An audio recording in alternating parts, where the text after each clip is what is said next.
Yo quería haceros una pequeña reflexión o pregunta si conocéis o sabéis qué es un entorno psicosocial favorable, porque hablamos de los riesgos, pero ¿habéis valorado alguna vez qué significa fomentar un entorno psicosocial favorable? Entonces, en este sentido, las empresas que fomentan estos entornos pivotan sobre el buen rendimiento de las personas en su puesto de trabajo, es decir, saben adaptar los puestos de trabajo a las personas, fomentan el desarrollo personal, es decir, hay una paridad entre profesional y personal. Al mismo tiempo fomentan el bienestar físico de los trabajadores y, por último, sin olvidarnos, el bienestar también mental o emocional de las personas. Todo esto no deja de ser lo que conocemos con entornos saludables, ¿no? O empresas saludables. ¿Qué hacemos cuando tenemos una empresa o un entorno saludable, ¿no? Pues los beneficios de generar esa fuerza laboral saludable son la mayor productividad a corto plazo y a largo plazo mayor competitividad, que es un poco lo que ellos han expuesto, ¿no? ¿Y qué nos sucede actualmente en España? Pues la situación, con todo lo que deviene de la crisis, es que más del 54% de los trabajadores piensan que el trabajo afecta negativamente a la salud. Tenemos una desafección del personal de un 28% y antes Paco Martínez hablaba de la importancia del compromiso en la empresa. Y, por otro lado, tenemos un 54% de trabajadores que cambiaría de trabajo si no se dieran las circunstancias actuales de la crisis, ¿no? Si no hubiese incertidumbre. Con lo cual, para cambiar todo esto o mejorar esta situación de las personas en las empresas, es necesario promover estos entornos saludables. La ley de prevención lo que generan son entornos seguros. Diego hablaba un poco de la moral o de la ética empresarial, que lo que fomentaría son entornos saludables, y el resultado de tener una empresa segura y saludable sería una empresa sostenible, sería lo que hablábamos de la rentabilidad empresarial, ¿no? Entonces, el Foro Económico Mundial nos dice que una empresa, cuando fomenta la salud y el bienestar de los trabajadores, es 4 veces más productiva, 3,6 veces más creativa e innovadora, retiene 4 veces más talento y cuenta con 8 veces trabajadores más comprometidos. Con estos datos y con lo que mis compañeros han hablado, al final la pregunta se responde por sí sola, ¿no? ¿Es rentable gestionar el riesgo psicosocial y conseguir una fuerza laboral saludable? Pues evidentemente creo que todos respondemos que sí a esta cuestión, ¿no? Tenemos más datos. Bueno, es Europa, pero las ventajas de cuidar de la salud de nuestros trabajadores, la Red Europea de Promoción de la Salud en el Trabajo nos dice y ha demostrado que la promoción de la salud mejora el ambiente laboral, es beneficioso para la empresa, para los trabajadores y para la sociedad. Y estima unos retornos de la inversión por cada euro invertido en promoción de la salud en el trabajo de entre 2,5 y 4,8 euros en absentismo de retorno de inversión, entre 2,3 y 5,9 en los costes de enfermedad, disminuye un 33% el presentismo y disminuye un 26,1% los costes de la seguridad social. Es decir, tenemos datos suficientes que nos llevan a pensar, bueno, y a poner en valor lo que es la gestión del riesgo psicosocial y promover la salud de nuestros trabajadores, ¿no? Pero ¿qué nos sucede? ¿Qué es lo que nos lleva realmente a nuestras empresas a gestionar el riesgo psicosocial? Entonces, es evidente que el primer factor que nos llevaría a gestionar el riesgo psicosocial es la propia ley de prevención, pero todavía falta mucho. Solo el 10% de las empresas en España tienen una evaluación de riesgo psicosocial. Es algo que mete bastante miedo, ¿no? Cuando las empresas deciden a gestionar el riesgo psicosocial, ¿qué suele ser? Y generalmente son cuando los números de absentismo o siniestralidad son muy elevados. Es decir, cuando hay problemas en la economía de la empresa, por estos datos, es cuando intentan poner freno a una situación, ¿no? Este titular es del 28 de marzo, es decir, de hace unos días, y hablaba de que el absentismo laboral se dispara un 10% y alcanza los 3,9 millones de bajas. Ellos también han aportado bastantes datos en cuanto a lo que significa el coste tanto de siniestralidad y absentismo en las empresas. Pero bueno, quería arrojaros otra cifra, y es que entre el coste directo más el coste indirecto del absentismo en España ronda los 64 millones de euros. Estamos hablando del 5,9% del Producto Interior Bruto. Y como antes decía Diego, se pueden hacer muchas cosas con este dinero, ¿no? Entonces, ¿qué sucede? Cuando las empresas deciden gestionar el riesgo psicosocial, al final lo hacen desde un factor meramente productivo, ¿no? Por decirlo de alguna manera. Lo que intentan es disminuir estos números de falta de productividad que supone el absentismo. Otra de las razones que lleva a nuestras empresas a gestionar los riesgos psicosociales son los casos de mobbing, burnout, acoso o estrés laboral. Es decir, cuando hay denuncias o problemas dentro de las empresas, entonces sí que tienen que meter mano. Ya sé que esto que estoy diciendo a veces parece muy políticamente incorrecto, ¿no? Porque no lo hablamos o no queremos verlo, ¿no? El riesgo psicosocial siempre es algo que dejamos para el final, ¿no? ¿Y por qué? ¿Por qué hacemos esto, ¿no? ¿Qué dificulta a las empresas la gestión de los riesgos psicosociales?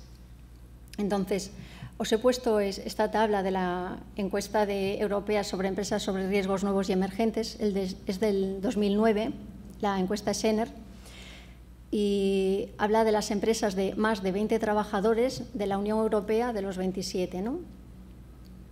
Y lo que voy a hacer es una pequeña comparación de lo que ha pasado en los últimos 5 años, ¿no? Esta encuesta del 2009 nos hablaba que uno de los primeros motivos que dificultan a las empresas la evaluación es la falta de sensibilidad en la cuestión.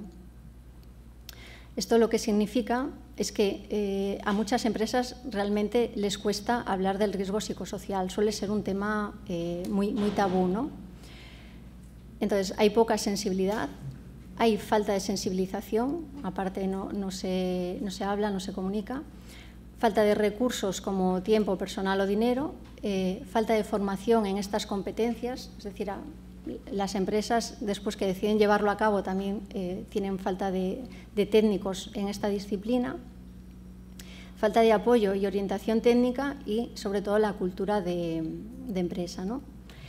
En estos últimos años lo que ha sucedido simplemente es que se pone de manifiesto que es esta falta de sensibilidad o falta de sensibilización en las empresas, ¿no?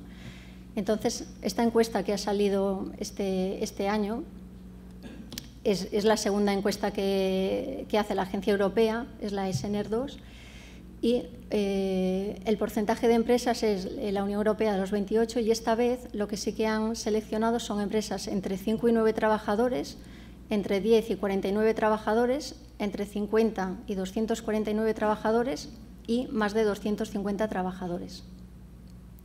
Y lo que vemos en los gráficos, y da igual el número de trabajadores de la empresa, es que el primer factor que dificulta la evaluación del riesgo psicosocial es la reticencia a hablar directamente de estas cuestiones.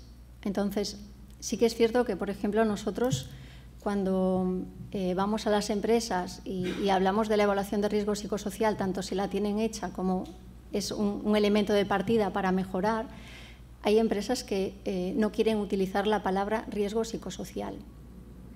De hecho, antes de ayer, consultaba una sentencia del Tribunal de lo Social de una empresa que es obligada a realizar la evaluación de riesgo psicosocial porque decían o en su primera evaluación decían que no existía ese riesgo, ¿no?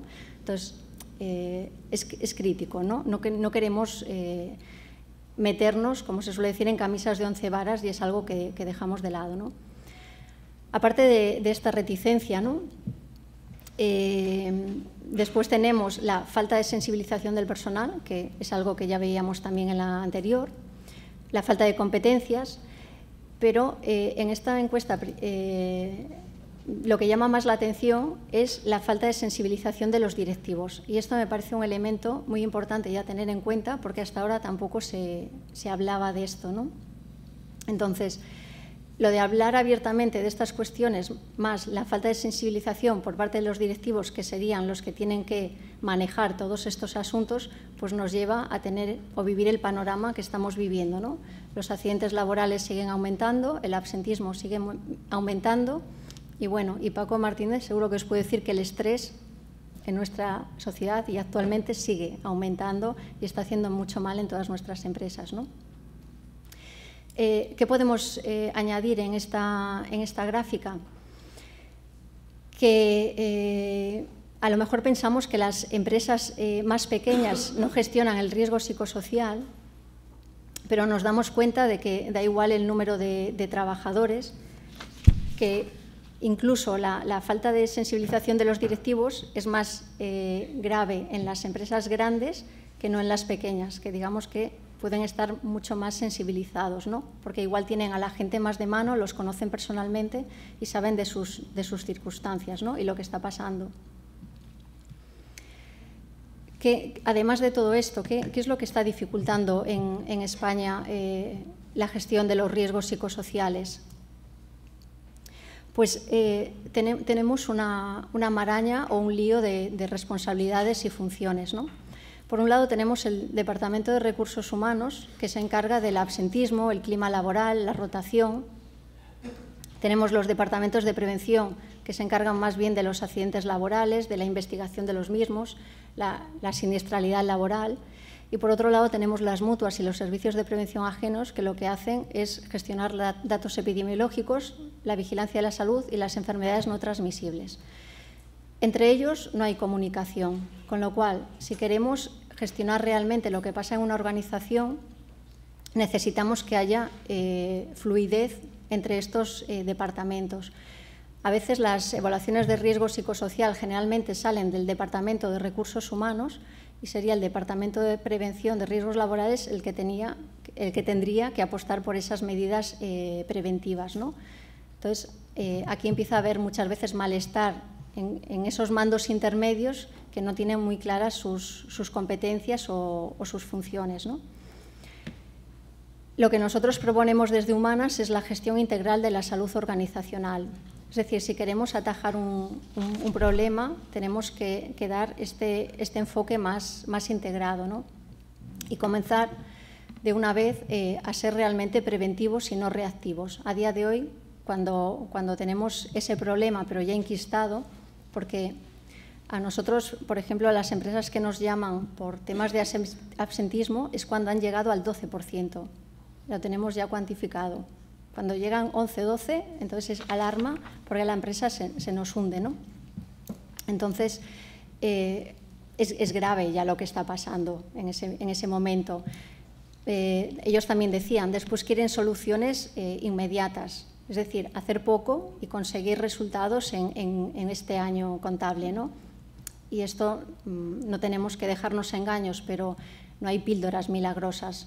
Requiere el cambio, mucho trabajo y, evidentemente, hacer un buen diagnóstico de los problemas, ¿no? Entonces, antes hablábamos de tenemos que dejar de ser reactivos, de apagar fuegos, debemos ser preventivos y mucho más proactivos, ¿no? Y abordar los problemas con un enfoque más integrado. Sabemos cuál es el origen del riesgo psicosocial. Aquí muchas veces también erramos, ¿no? Siempre pensamos que el estrés laboral es el origen, ¿no? Entonces, el estrés no deja de ser la consecuencia de una exposición a un riesgo. El riesgo en sí es el factor psicosocial. El origen es la organización del trabajo. ¿Por qué digo esto? vuelvo un poco a la importancia que tienen los mandos intermedios y los líderes en las organizaciones. Entonces, el origen tenemos que es la organización del trabajo. Esto nos da lugar a una exposición del riesgo, que son los factores psicosociales. El factor psicosocial genera estrés y el estrés, evidentemente, es precursor de daños en la salud, que a cada uno de nosotros le puede originar de distinta forma, desde trastornos musculoesqueléticos, depresión, ansiedad, accidentes, enfermedades cardiovasculares, etcétera, ¿no? Entonces, ¿qué está sucediendo en nuestras empresas al día de hoy? ¿Qué factores tenemos o qué factores nos hacen más mella, ¿no? Bueno, evidentemente, la carga de trabajo, es decir, parte de lo que ha sucedido con la crisis ha sido que se han despedido a muchas personas y las personas que quedan en los puestos de trabajo asumen más responsabilidades y aparte del trabajo que tenían, es decir, se aumentan las cargas. El reparto de tareas muchas veces es ineficiente y bueno, Diego aquí os podría contar muchas más cosas, pero lo que suele pasar es que acaba quemando a las personas, acaba generando también agravios comparativos cuando unas personas hacen más que otras y reciben el mismo salario, etcétera. Después estamos en un marco de mucha inseguridad laboral y esto lo que provoca es una pérdida de control en la vida de muchas personas, ¿no? Y genera, por tanto, mucho más estrés. El apremio de tiempo, esto es un denominador común a nuestra sociedad. Siempre vamos con el tiempo limitado, todas las cosas que nos mandan siempre son para el día anterior y sabemos poco de la gestión del tiempo, ¿no? La comunicación, ellos también hablaban, es clave. La falta de comunicación, la mala comunicación, todo lo que esto nos lleva a generar conflictos innecesarios en las empresas y organizaciones, ¿no? Y bueno, esta misma encuesta de la que hablaba la Essener 2 habla de que la primera causa de riesgo psicosocial en las empresas son los conflictos, aunque os parezca difícil de creer. Los conflictos y sobre todo en sectores como sanitarios, sectores de educación, servicios a atención al público, la primera causa de riesgo psicosocial es el conflicto, ¿no? ¿Qué más nos suele pasar? Los recursos insuficientes. En este sentido, pues, él comentaba, ¿no? Esa pantalla que a lo mejor te cambian y mejora totalmente tu vida, pero no solo eso. A veces todo lo que está sucediendo con la tecnificación, a veces los recursos sí que mejoran y mejoran mucho, pero lo que no mejora es la formación de las personas, con lo cual te pueden poner el mejor sistema operativo, que si no te han explicado cómo va, pues tenemos un grave problema también, ¿no? Por otro lado, tenemos la precarización del trabajo, es decir, ha habido una pérdida de ingresos importante y esto lo que hace es que la gente, al tener menos ingresos, pues esté con una sensación más quemada y sobre todo a veces también se pierden los roles o el estatus, ¿no? a que obedecían esto. ¿Qué caracteriza a los factores del riesgo psicosocial? Pues el problema a la hora de gestionarlo es que unos factores afectan a otros y por eso cuesta tratarlos. Al mismo tiempo, tienen dificultad en la objetivación, era lo que decían antes, es decir, somos sujetos, no objetos. Entonces, cuando haces una evaluación de riesgo psicosocial, ¿qué pasa? Pues es subjetiva. Y deberíamos darnos cuenta que las empresas tenemos que empezar a gestionar por subjetivos, porque somos sujetos, personas, para conseguir objetivos.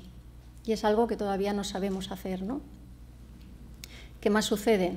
Que se extienden en el espacio y en el tiempo, con lo cual, pues lo que decía antes, las soluciones milagro no existen. Con todo esto, ¿creéis que el estilo de liderazgo influye? ¿Lo habéis preguntado alguna vez? Influye mucho el estilo de liderazgo. El estilo de liderazgo influye en el clima el clima influye en la motivación y el compromiso de las personas y la motivación y el compromiso influyen en los resultados. Esta es una encuesta de Buenos Líderes, Altos Beneficios y nos dice que hasta un 30% de los resultados del equipo se explican con las diferencias de clima y sabemos que entre un 50 y un 70% de las diferencias de clima se pueden explicar con los distintos estilos de liderazgo. En números, en cifra de negocios, mejor dicho, es una encuesta del 2001 en millones de dólares. La misma encuesta dice la diferencia entre un clima motivador o un clima neutral o desmotivador. Y vemos que tanto el beneficio como el margen bruto puede ser más de la mitad. Con lo cual, creo que es hora de tomar conciencia de cómo puede repercutir cómo nuestros jefes interactúan con nosotros, ¿no? Decía Pilar Gómez Acebo que el buenos días va a la cuenta de resultados y muchas veces nos olvidamos de cómo entramos a trabajar, ¿no? Todo esto que os estoy contando, cuando hablo de los jefes, ¿qué os parece? ¿Utopía o realidad? ¿Es posible cambiar a estos jefes? O saber también motivarlos, ¿no? Bueno, pues quería simplemente hacer hincapié de que existen personas ya que son líderes inspiradores y que apuestan por las personas y por los valores. Entonces, aquí simplemente os hablo de nuestra experiencia con distintas empresas. He puesto 4 ejemplos de Alquimia, Laboratorios Quintón, KH7 y BGSE.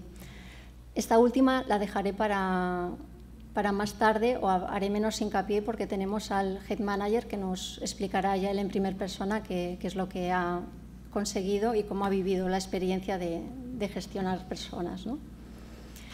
¿Qué tienen en común estas empresas? Pues evidentemente una persona, un líder que está comprometido con sus trabajadores.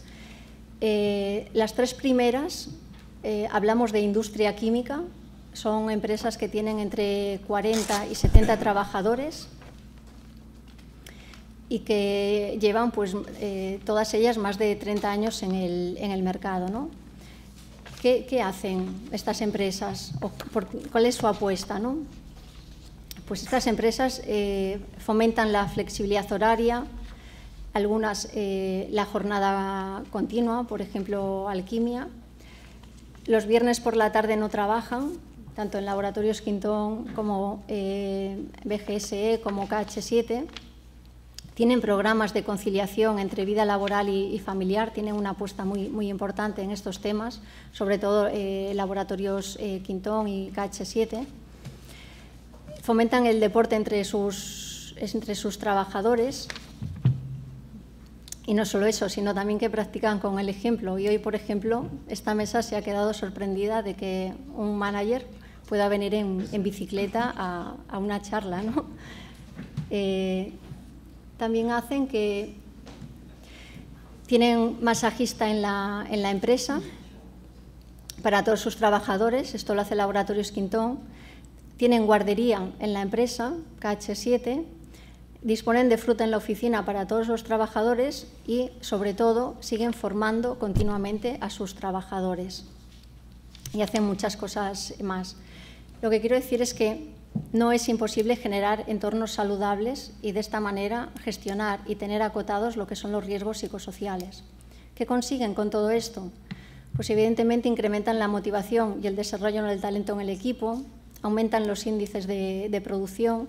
Estas empresas, a pesar de la crisis, siguen aumentando la producción, reducen la accidentabilidad, fomentan el compañerismo y la mejora de clima laboral, retienen más talento. Es decir, por ejemplo, Laboratorios Quintón nos hablaba de esto, de la importancia de la retención del talento o de ya no tener procesos ni de selección abiertos porque la gente sabe a dónde va a trabajar desde el primer día. Disminuyen, evidentemente, las rotaciones, tienen trabajadores mucho más comprometidos, mejoran la imagen de marca de todos los grupos de interés, tanto de clientes como proveedores como propio cliente interno. Y, por último, todo esto nos lleva a mejorar la responsabilidad social empresarial, que a veces no hablamos, pero es la consecuencia última, lo que decía. Entonces, quería hacer hincapié en esto, que es muy importante para para que una empresa sea sostenible y eficiente, y para gestionar los riesgos psicosociales, que desde arriba sepan, se sensibilicen y entiendan la importancia de lo que son las personas en el trabajo, ¿no? Y hago referencia a la doctora María Neira, que es la directora del Departamento de Salud Pública y Ambiente de la Organización Mundial de la Salud, que nos dice que la riqueza de las empresas depende de la salud de los trabajadores. Parece que hemos obviado últimamente, ¿no?, que el recurso más importante que tenemos son las propias personas, ¿no?